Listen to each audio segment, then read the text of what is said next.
एक दिन एक अमीर आदमी भगवान शिव के दर्शन करने के लिए मंदिर में गया।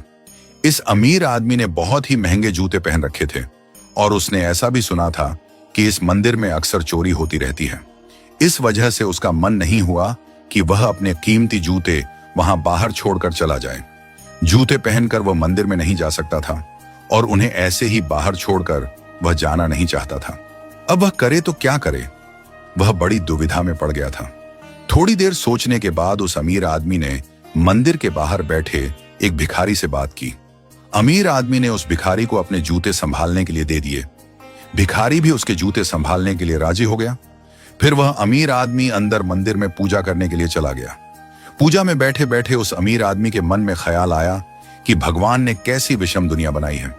मेरे जैसे कई लोगों को पैरों में कीमती जूते पहनने लायक बनाया, लेकिन उस बेचारे भिखारी जैसे अनगिनत लोगों को रोटी खाने के लिए भी भीख मांगनी पड़ती है। वह अमीर आदमी मन ही मन भगवान से फरियाद करते हुए बोला कि आपने सब लोगों को एक समान क्यों नहीं बनाया? आपने सभी को एक जैसी सुविधा क्यों नहीं दी? फिर उसने मन ही मन तय किया कि यहां से वापस जाते समय वह उस भिखारी को 500 रुपए देकर जाएगा। पूजा खत्म होने के बाद जब अमीर आदमी बाहर आया तो न उसे अपने जूते दिखे, न ही वह भिखारी। उस अमीर आदमी को लगा कि भिखारी किसी काम से कहीं बाहर गया होगा, इसलिए थोड़ी देर तक उसने वहीं खड़े रहकर भिखारी का इंतजार किया। काफी देर तक इंतजार करने के बाद भी जब भिखारी वापस नहीं आया तो उस अमीर आदमी को पता चला कि भिखारी उसे ठग कर चला गया है। दुखी होकर अमीर आदमी नंगे पैर ही अपने घर की तरफ चल पड़ा। रास्ते में उस अमीर आदमी ने देखा कि फुटपाथ पर एक जूते चप्पल बेचने वाला बैठा है। अमीर आदमी एक जोड़ी चप्पल खरीदने के लिए उसके पास पहुंचा।